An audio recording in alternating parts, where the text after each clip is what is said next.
noite! Na plenária de hoje, ouviremos o que Deus tem para nos falar por meio de Hernandes Dias Lopes, que é um dos escritores cristãos mais atuantes da atualidade, com mais de 100 obras publicadas. Ele exerce a presidência do Presbitério Central do Espírito Santo e da Comissão Nacional de Evangelização da Igreja Presbiteriana do Brasil.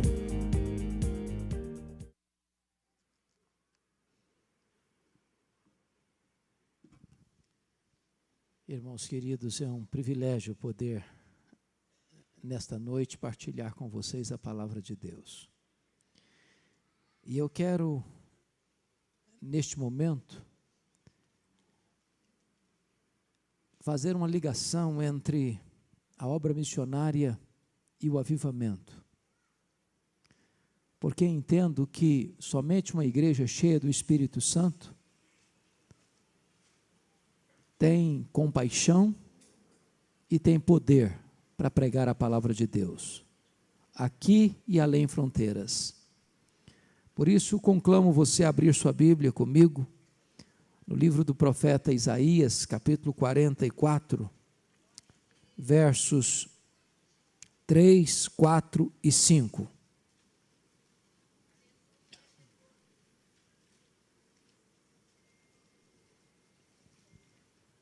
Isaías 44, 3, 4 e 5.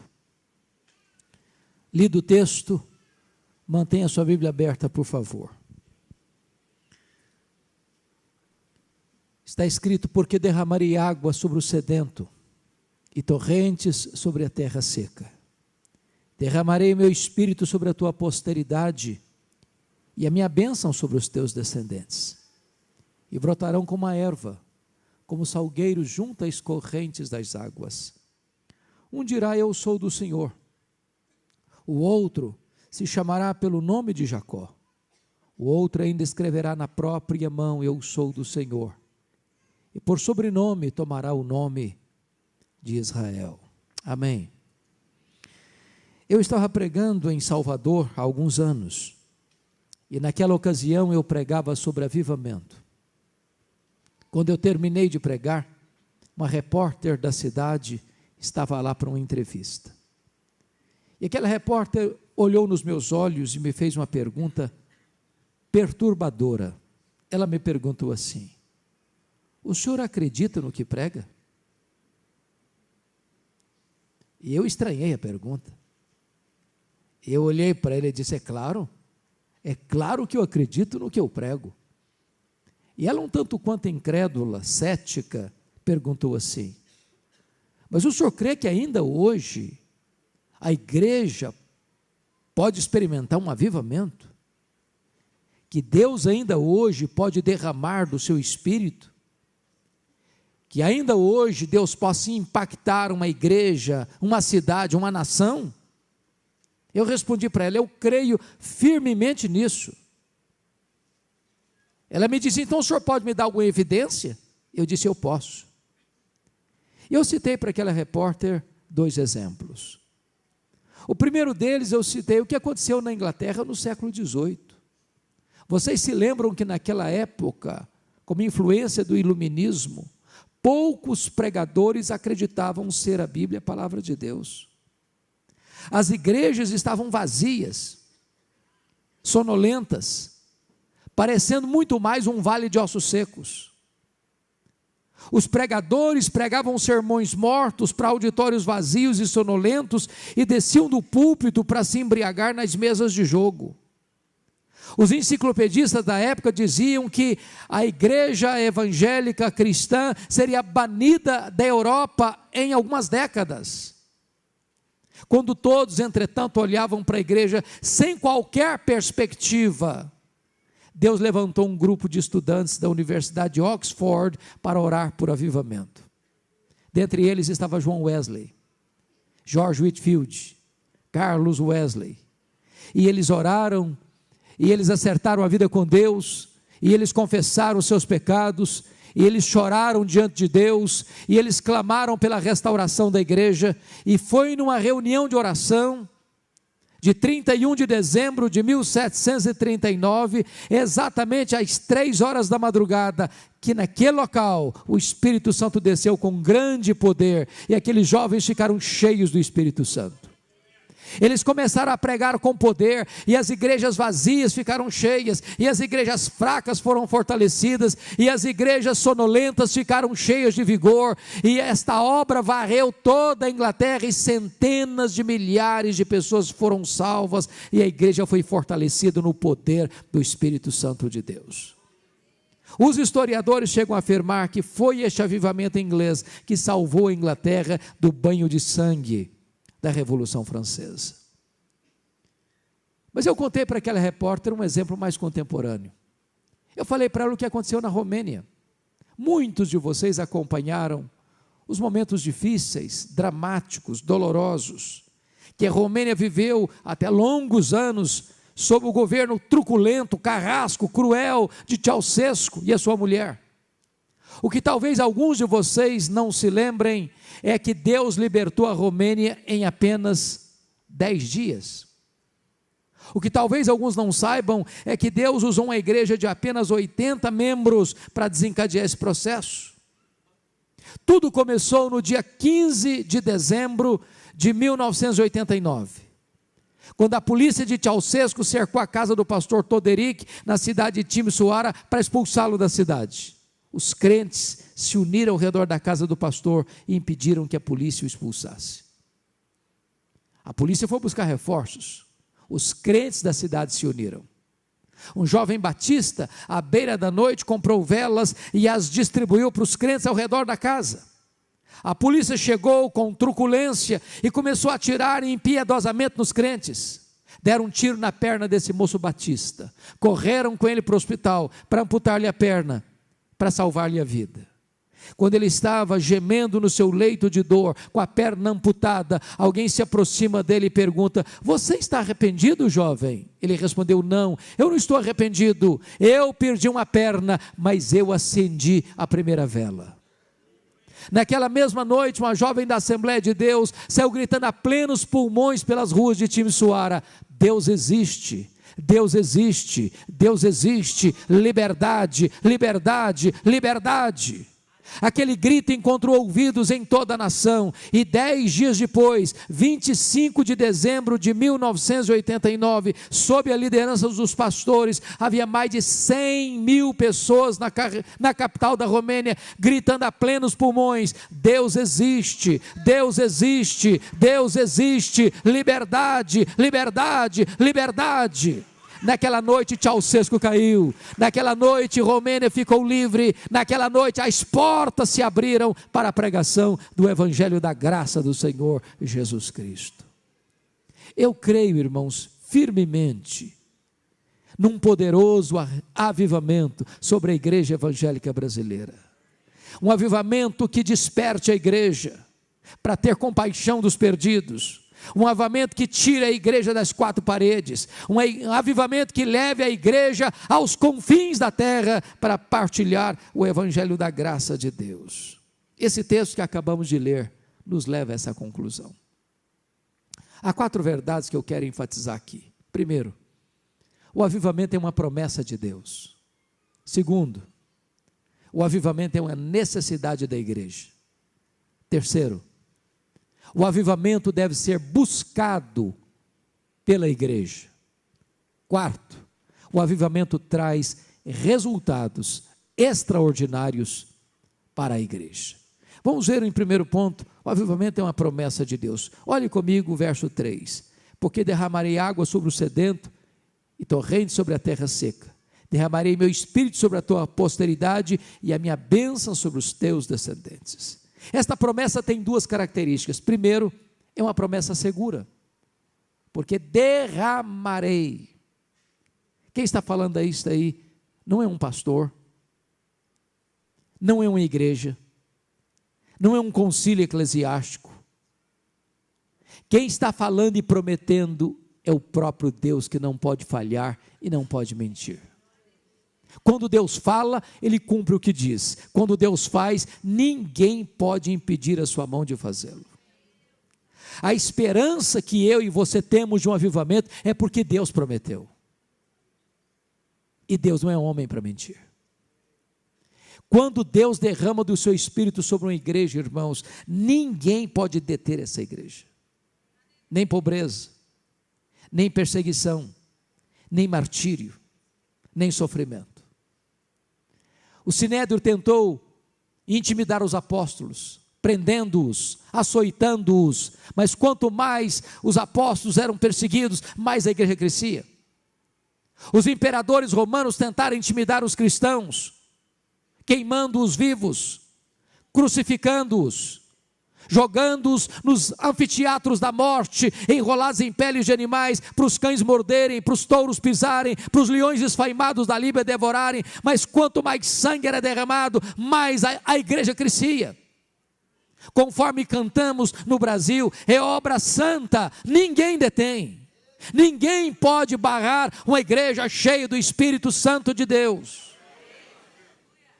Essa é uma promessa segura. Mas em segundo lugar, irmãos, essa promessa não é apenas segura, essa promessa é também abundante. Volte os seus olhos de novo para o verso 3. Porque derramarei água sobre o sedento, torrente sobre a terra seca. Derramarei meu espírito sobre a tua posteridade e a minha bênção sobre os teus descendentes. Há duas palavras aí, derramarei e torrentes, que tratam de algo profuso, abundante, caudaloso. Talvez o maior problema que você e eu temos em relação ao avivamento, irmãos, é que nós limitamos a obra de Deus ao nosso conhecimento e à nossa experiência. Julgamos que tudo quanto Deus pode e quer fazer é aquilo que nós já sabemos e já experimentamos. Quando eu olho para a Escritura, acho que o apóstolo Paulo alcançou o pináculo da sua teologia quando estava de joelhos. Nós não podemos ir a horizontes mais amplos na teologia cristã do que examinando as orações de Paulo. E para mim a oração mais audaciosa que ele fez, e talvez a mais audaciosa oração da história da igreja, está em Efésios 3,19.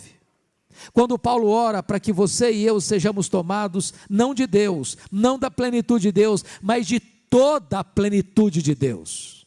E eu pergunto para vocês, mas quem é Deus? Apenas para recordar os atributos que só Deus tem, diríamos que Deus é autoexistente, Deus é infinito, Deus é imenso, Deus é eterno, Deus é imutável, Deus é onipresente, Deus é onisciente, Deus é onipotente, Deus é transcendente, Deus é soberano, Deus é maior do que tudo quanto Ele criou. Mas faríamos uma outra pergunta: qual é o tamanho daquilo que Deus criou? Se você perguntar para um astrônomo, ele vai dizer, eu não sei.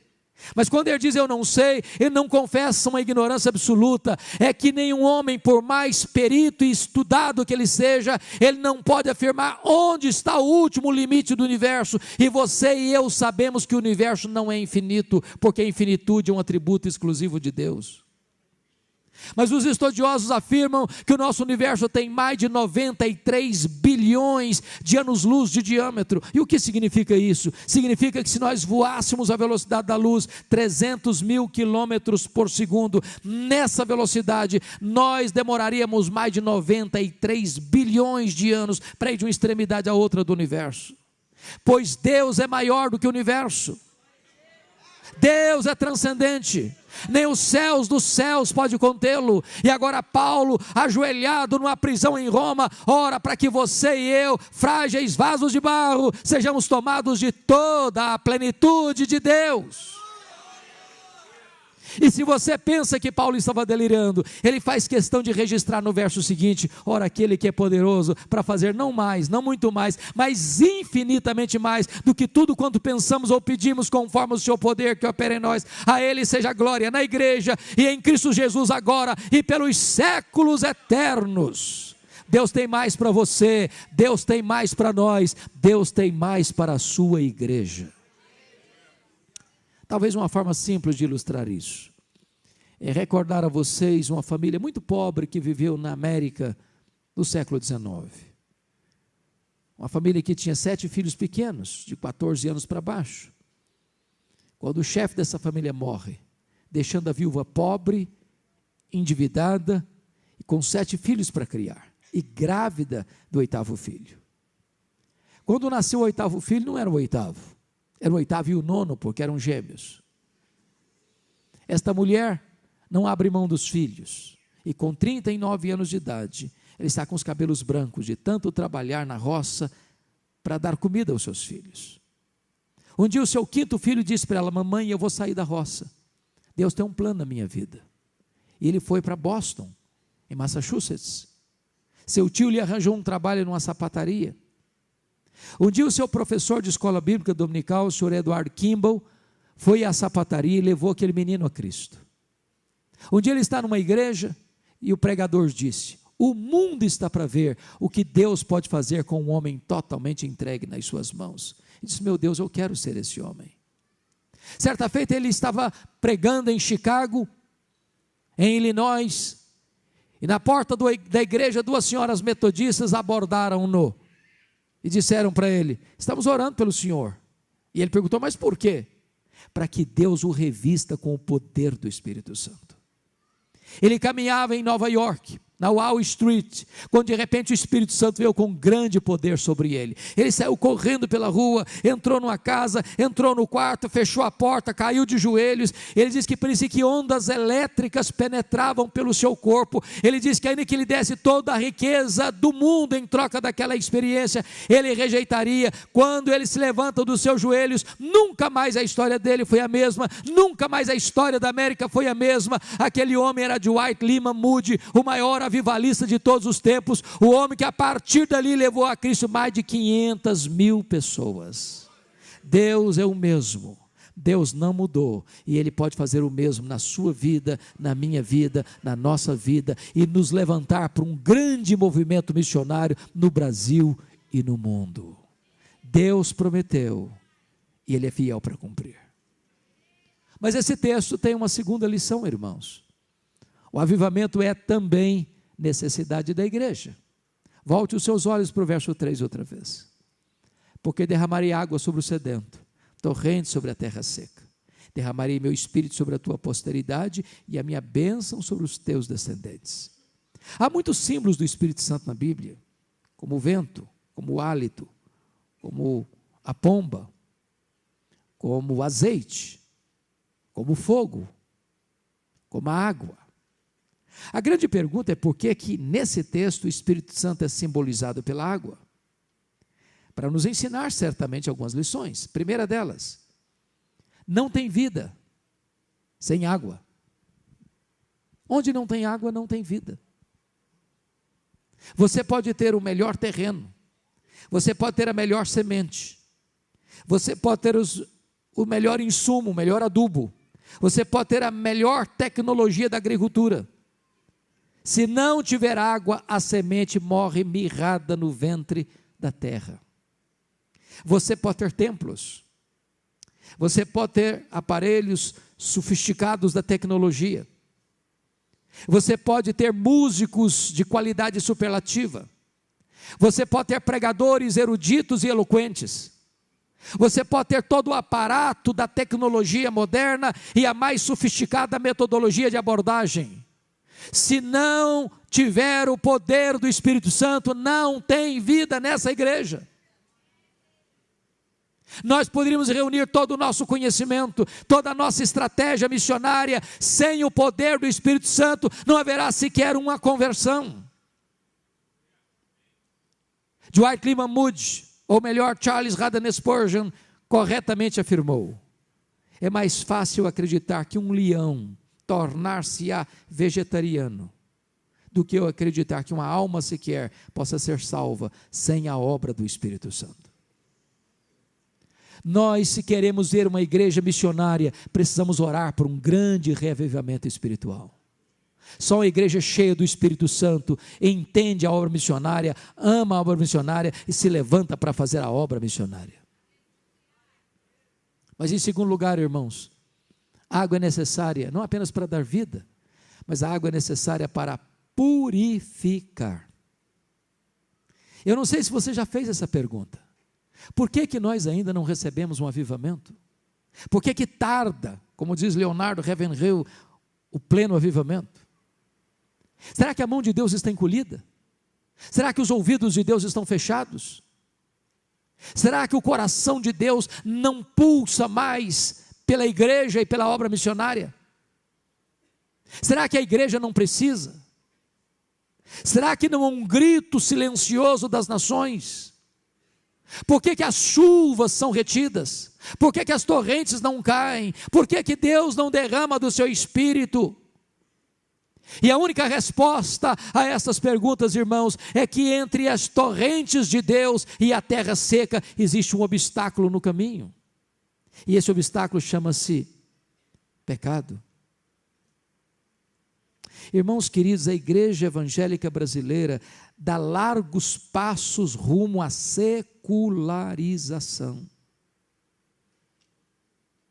O índice de divórcio no meio evangélico hoje é praticamente o mesmo fora da igreja. O número de rapaz e moça que vai para a cama no namoro dentro da igreja hoje é quase o mesmo fora da igreja. A quantidade de crente que mente, que é desonesta em seus negócios e que faz falcatruas em suas transações comerciais é quase o mesmo dentro da igreja que fora da igreja. Quero um exemplo muito simples, muito básico.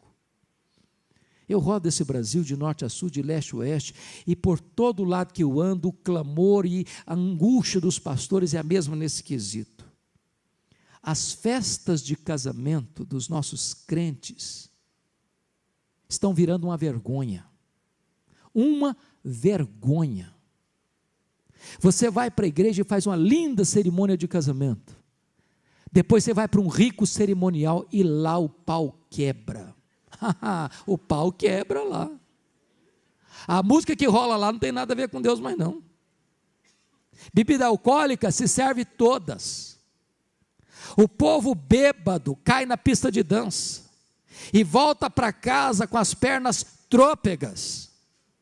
Olha pelas lentes do retrovisor e veja as igrejas que entraram por esse caminho onde foram parar. Estamos perdendo o fervor, estamos perdendo o entusiasmo. As reuniões de oração estão no CTI espiritual na maioria das igrejas. Não há brilho nos olhos, não há calor espiritual, não há poder espiritual, falta avivamento, falta poder do Espírito Santo. E meus amados irmãos, é o Espírito Santo quem convence de pecado. Não temos visto choro pelo pecado nas igrejas hoje. Falta quebrantamento, falta arrependimento, falta novidade de vida, falta santidade. E nós precisamos do poder do Espírito Santo, porque só Ele nos convence de pecado, só Ele nos leva à santidade. E só uma igreja santa pode se levantar e impactar o mundo. Nós precisamos do Espírito Santo. Nós dependemos do Espírito Santo. Não há obra missionária sem o poder do Espírito Santo. Recebereis poder ao descer sobre vós o Espírito Santo, e então sereis minhas testemunhas, tanto em Jerusalém, como em toda a Judeia e Samaria, e até os confins da terra. Jesus Cristo deixou claro para a sua igreja, que ela deveria permanecer em Jerusalém, até que do alto ela fosse revestida de poder.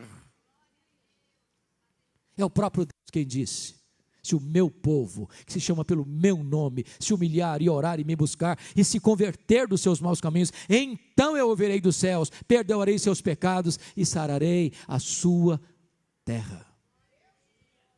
Mas há uma terceira verdade nesse texto que eu quero partilhar, irmãos.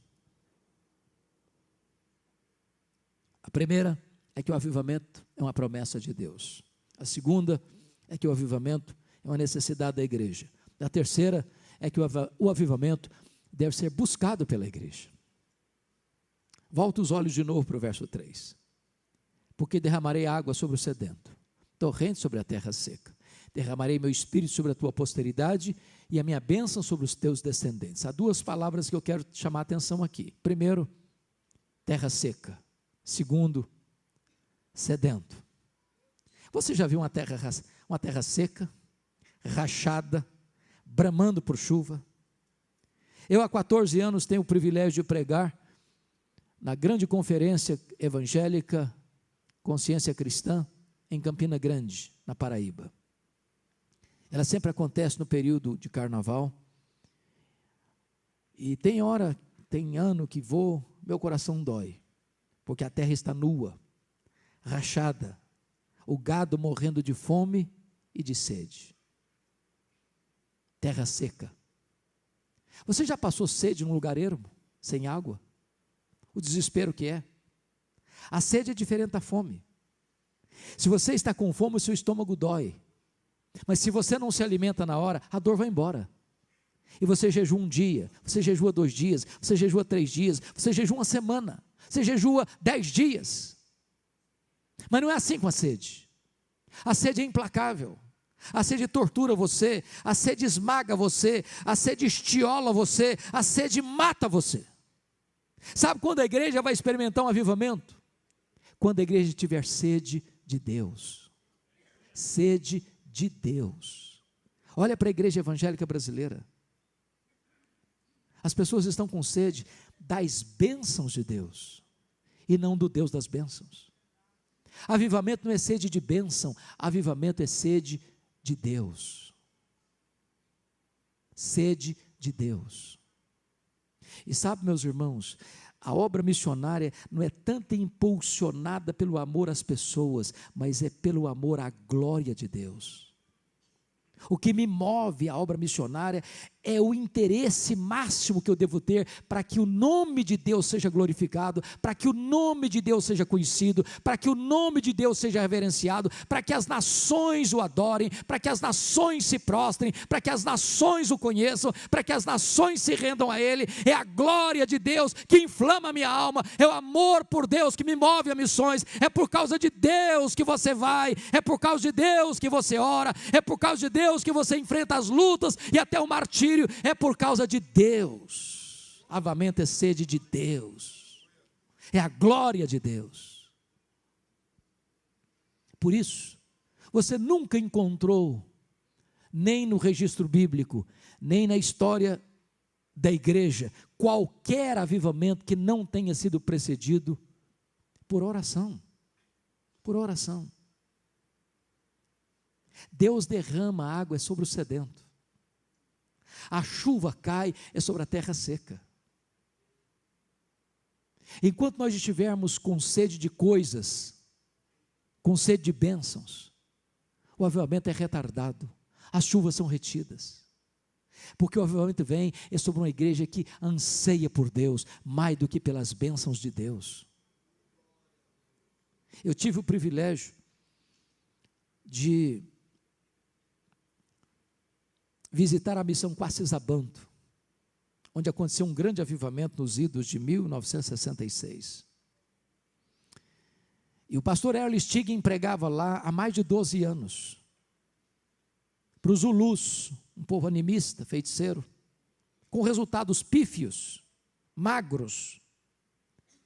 Quando certa feita ele pregava na sua tenda, e quando terminou de pregar, uma mulher se aproxima dele e pergunta assim: o senhor pregou hoje que o seu Deus tem todo o poder? Ele disse: sim, eu preguei isso hoje. E ela perguntou: mas então o seu Deus tem todo o poder? Ele disse: sim, meu Deus tem todo o poder. A mulher, um tanto aliviada, disse: não, então eu preciso do seu Deus, porque tem uma filha endemoniada lá em casa, amarrada num tronco, igual um bicho. Então vão lá em casa para minha filha ser liberta. E o pastor Erle Stigin disse que sentiu um calafrio na espinha. Disse: meu Deus, e agora? Se não funcionar, o que é que eu vou fazer? Quando ele chega na casa, a situação era muito pior. A moça estava igual um bicho selvagem, ensanguentado, acorrentada num tronco, num pau roliço no meio da casa. E em vão ele tentou expulsar os demônios daquela moça. Chamou os missionários da região, não conseguiram. Amarraram a moça, levaram-na para uma outra localidade, ela quebrou tudo lá, tiveram que devolver a moça num estado pior. E o pastor Erlo tomou a decisão: eu vou embora daqui, eu não tenho mais autoridade para pregar aqui, eu não posso mais ser missionário aqui, eu vou arrumar as malas e voltar para o meu país. Quando ele estava arrumando as malas, o Espírito Santo de Deus segredou a ele a seguinte palavra: você não tem que ir embora, você tem que buscar poder. E ele parou tudo que estava fazendo. E ele chamou os missionários. Eles começaram a orar. Eles começaram a acertar a vida com Deus.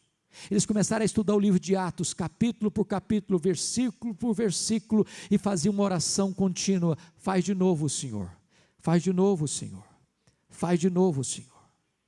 Nos últimos 3 meses, eles reuniam-se 3 vezes por dia, apenas para chorar, tamanha convicção de pecados que Deus trouxe sobre eles. Depois de 3 meses de lágrimas, numa determinada manhã, eles estavam orando e os céus se fenderam e o Espírito Santo caiu sobre eles com grande poder. A primeira coisa que fizeram foi naquela casa, e aquela moça foi liberta pelo poder do nome de Jesus. A segunda coisa é que os feiticeiros vinham de longe, correndo, chorando, confessando os seus pecados. Quando os missionários acordavam de manhã, tinha 10, 20, 30, 50 pessoas na porta de cada um, com pressa para acertar a vida com Deus. Os cegos viram, os coxos andaram, os leprosos foram purificados, os mortos ressuscitaram, e eu estive ali numa fazenda, um templo para 15 mil pessoas, com 3 cultos por dia, e caravanas do mundo inteiro vindo ali ver o que Deus estava fazendo naquele lugar. Se nós queremos ver a manifestação do poder de Deus e do poder do Evangelho entre as nações, nós precisamos orar, e orar, e orar. Não há poder sem oração. Eu tive a bênção de visitar a Coreia do Sul. Eu sou um pastor presbiteriano, e a igreja presbiteriana chegou aqui no Brasil em 1859, há 158 anos. A igreja presbiteriana chegou na Coreia 28 anos depois que chegou aqui no Brasil. Se nós somarmos todos os presbiterianos do Brasil, eu acho que a gente não chega ainda a 2 milhões de membros. Lá na Coreia, eles são mais de 10 milhões de membros. Representam 75% dos evangélicos e 23% da população. Só em Seul tem mais de 10 mil igrejas presbiterianas. Mas é uma coisa curiosa, não só presbiterianos, batistas e outras igrejas. Nenhuma igreja lá é organizada sem ter uma reunião diária de oração de madrugada.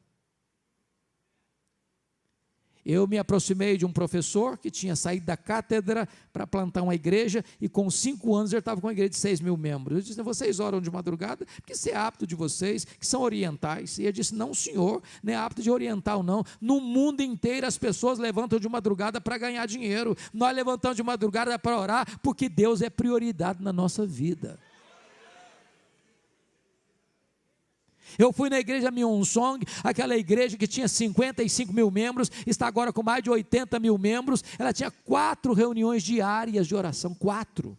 Uma das 4 às 5, outra das 5 às 6, outra das 6 às 7, outra das 7 às 8. Nós fomos na segunda reunião de 5 às 6, eu nunca vi nada igual na vida. Estava frio, ainda era de noite. Quando nós nos aproximamos do templo, gente correndo com a Bíblia na mão. Quando nós chegamos no pátio de estacionamento, os diáconos coordenando o estacionamento. Quando nós entramos no templo, não tinha lugar para sentar. Eu contei mais de 80 pessoas sentadas no carpete em frente ao púlpito, porque não tinha mais lugar. Quando aquele povo se levantou para orar, a sensação é que os céus haviam descido à terra. Nós somos na igreja metodista. O pastor que plantou a igreja era o pastor ainda. A igreja estava com 82 mil membros. E eu perguntei: pastor, qual o segredo? Ele disse assim: oração. Eu falei: como assim? Ele disse: no sábado, eu vou para a montanha de oração. Antes de fazer o acampamento, eles fazem montanha de oração. E eu passo lá o sábado. E eu venho direto de lá para o domingo, para o púlpito. Quando eu prego, meu sermão é o mesmo, mas os corações se derretem. Os corações se derretem. Nós dependemos mais do nosso esforço, da nossa inteligência, do nosso estudo, do nosso conhecimento, da nossa eloquência. Nós precisamos depender mais do poder do Espírito Santo de Deus. Fui visitar a igreja do pastor Po Yong-Shu, uma igreja que tem 59 anos, que está com mais de 700 mil membros, com mais de 700 pastores auxiliares, com mais de 10 mil grupos familiares, com 2 canais de televisão, com um jornal diário de mais de 2 milhões de cópias. E eu fiquei pensando: meu Deus, como é que deve ser a agenda de um pastor titular de uma igreja dessa? E eu fiquei pasmo quando li nos seus livros, que ele gasta apenas 30% para administrar essa mega igreja e 70% do seu tempo ele investe em oração e estudo da palavra. Um dia o telefone do seu gabinete tocou, era o presidente da Coreia. A secretária atendeu, e o presidente disse assim: eu quero falar com o pastor Paul. A secretária disse: ele não vai atender o senhor agora não, ele está orando. Aí o homem achou que a mulher não tinha entendido, que a secretária não tinha entendido quem estava falando. Não, quem está falando aqui é o presidente, eu quero falar com ele agora. Ela disse: ele não vai atender o senhor agora não, ele está orando. Mais tarde o presidente ligou bravo para o pastor.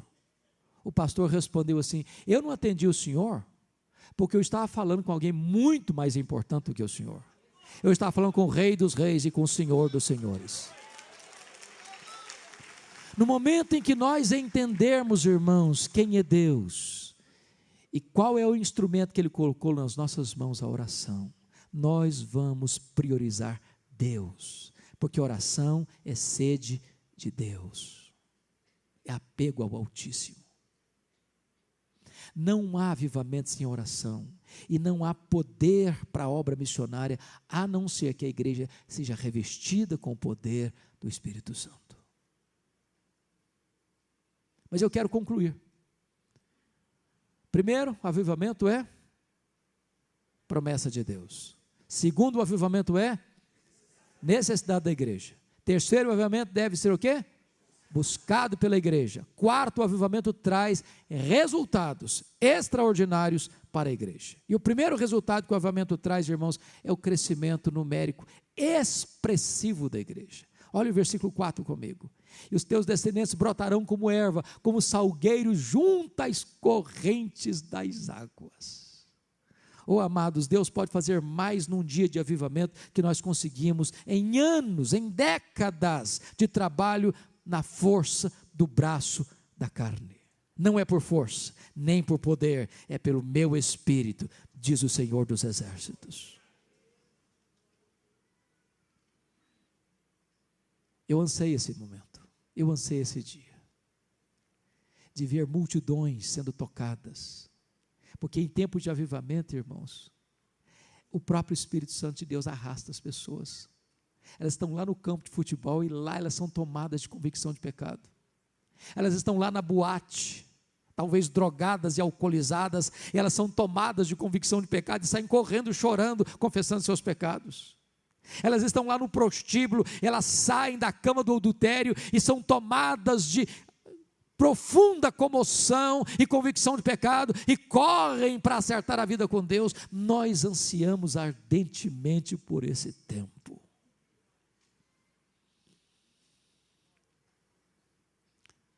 Eu não sei quantos de vocês já leram sobre um dos mais importantes avivamentos da história, que aconteceu em 1904, no país de Gales.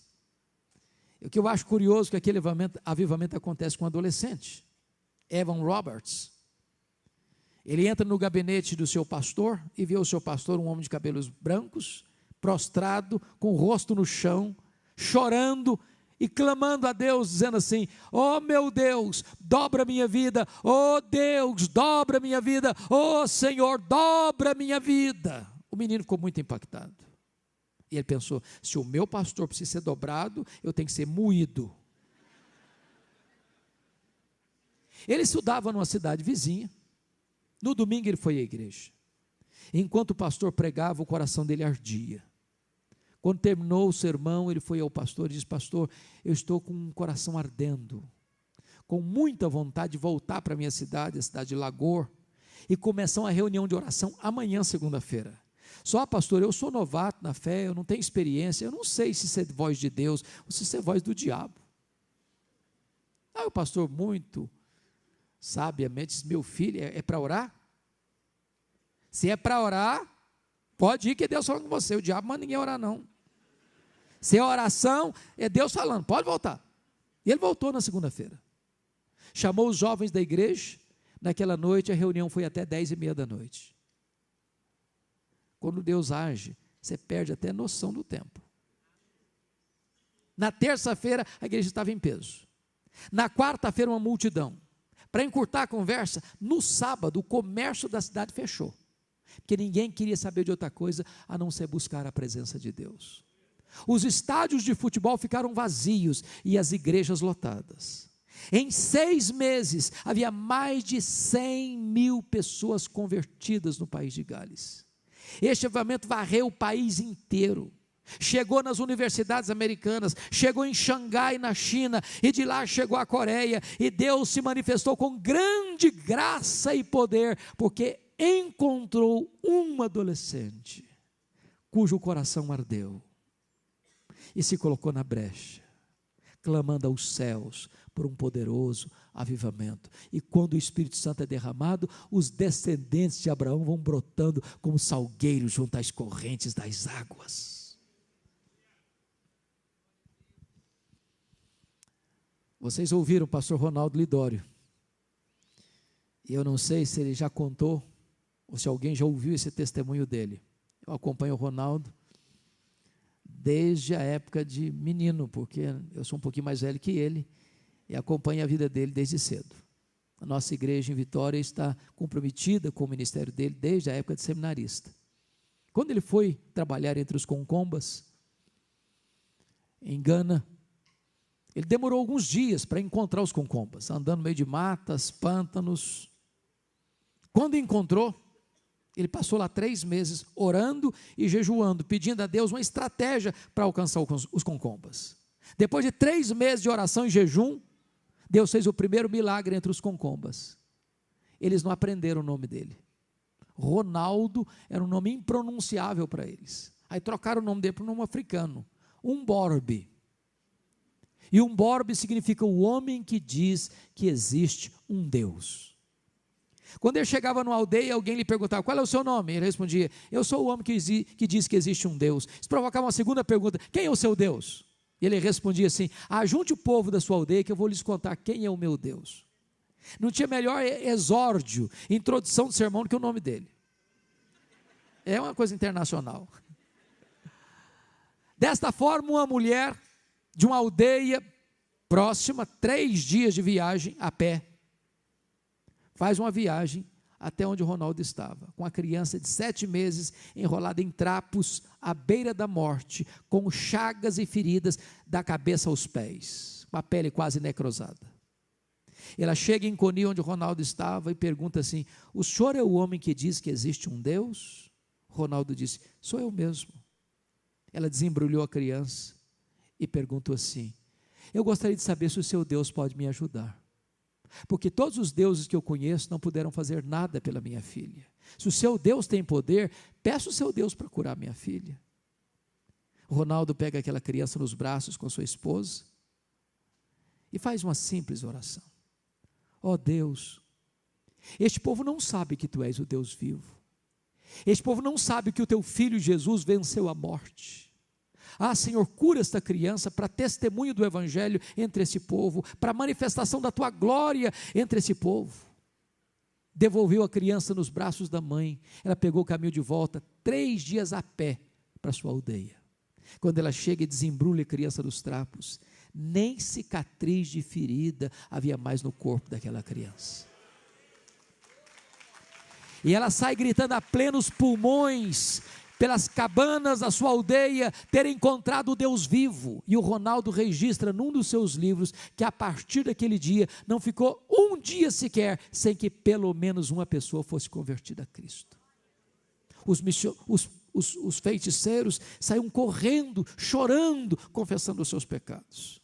Ele ficou ali poucos anos, plantou 14 igrejas, com mais de 4.000 pessoas convertidas. Hoje já são dezenas de igrejas, com dezenas de milhares de pessoas convertidas, porque quando Deus derrama do seu Espírito, os descendentes de Abraão vão brotando como salgueiros junto às correntes das águas.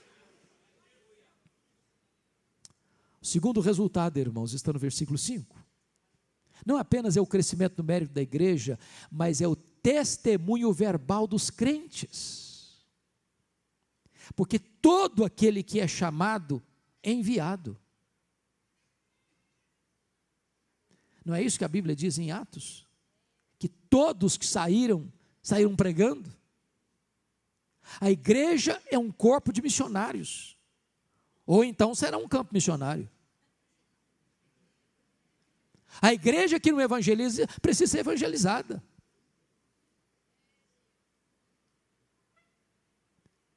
Notem isso, irmãos. Um dirá, eu sou do Senhor. O outro ainda tomará o nome de Jacó. O Instituto Moody chegou à conclusão que 95% dos crentes nunca levaram uma pessoa a Cristo, nunca. Se fosse um fenômeno biológico, a igreja estaria em risco de extinção. Mas em tempo de avivamento não é assim. Crianças, adolescentes, jovens, homens, mulheres, doutores, analfabetos, seminaristas, pastores, missionários, todos saem e dizem, eu sou do Senhor, eu sou do Senhor, eu sou do Senhor, eu sou do Senhor. Vocês já pensaram esse exército que está aqui hoje, saindo pelas ruas, pelos becos, pelas avenidas, pelas escolas, pelas faculdades, pelos hospitais, pelos salões de governo, por todo canto, no comércio, na indústria, para as ruas, para todo canto, para a vizinhança, eu sou do Senhor, eu sou do Senhor, eu sou do Senhor, eu sou do Senhor, eu sou do Senhor, eu sou do Senhor. Que impacto isso que produziria? Quantas vezes, irmãos, nós temos crentes que trabalham num departamento de uma empresa, lado a lado, 10 anos, 15 anos, 20 anos, e a pessoa não sabe que ela tem um compromisso com Jesus. São verdadeiros agentes secretos de Cristo. Talvez alguém argumente assim, você já viu gente argumentar assim, mas os senhores pregam porque os senhores são missionários, passaram por um seminário, fizeram teologia. Eu não fiz nada disso. Sei tão pouquinho. Eu sou até um pouco tímido. Deixa eu dizer uma coisa para vocês, mesmo num congresso de missões. Todos que estão aqui sabem tudo quanto uma pessoa precisa saber para ser salva. Tudo. E se você não sabe nada, talvez você possa então dizer, eu só sei de uma coisa, é que eu era cego e agora eu vejo. Já é um bom testemunho. Eu fui criado na roça. Fui calçar meu primeiro par de sapatos com 8 anos de idade. Com 12 anos de idade, eu não sabia o que era uma televisão. Com 12 anos de idade, eu não sabia o que era luz elétrica. Com 12 anos de idade, eu não sabia o que era uma cidade. Com 12 anos de idade, eu saí da roça, subi num caminhão, na carroceria de um caminhão, e fui parar no pior bairro da Grande Vitória. Você conhece, Cobi de Baixo. Dentro de um mangue, do lado de um prostíbulo. Um barraco de 4 cômodos de tábua, com 10 pessoas. Deus me chamou, e eu fui para o seminário de Campinas, uma cidade bonita. Uma missionária americana fez amizade comigo, se compadeceu de mim, disse, eu vou te apresentar a cidade. E um dia ela passou no seminário, disse, eu vou te levar hoje à escola de cadetes. Quem conhece, um lugar pomposo, bonito. E não sei se vocês sabem, mas um camarada que está no seminário, primeiro ano sobretudo, calouro, ele prega até para poste na rua. E eu cheguei, primeira pessoa que eu vi, claro, um cadete, com a metralhadora na mão, com a farda bonita, com o nome bordado na lapela da farda, João Miguel Corpas. E eu me aproximo dele e pergunto com todo entusiasmo, e aí, João Miguel, você conhece a Jesus, o Filho do Deus vivo? Ele faltou pouco me bater. Ele era ateu, ele blasfemou, ele me insultou, ele zombou da minha fé. Eu fiquei perdido, sem rumo, perto dele, calado, sem saber para onde ir. Mas antes de sair, eu disse assim, João Miguel Corpas, antes de ir embora, eu tenho que lhe dizer 3 coisas.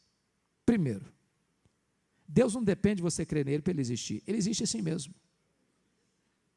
Segundo, esse Deus ama você. E ele se importa com você. E ele provou o amor dele por você, mandando Jesus, o seu filho, para morrer no seu lugar, para dar a você a vida eterna. Terceiro, você é um pecador. E se você não se arrepender, você vai para o inferno. E até logo.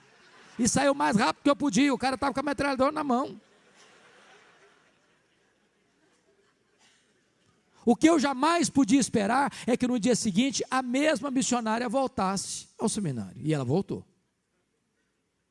Ela dizia: Hernandes, eu preciso que você vá na minha casa agora. Eu falei: o que foi? O João Miguel Corpus está lá em casa e quer te ver.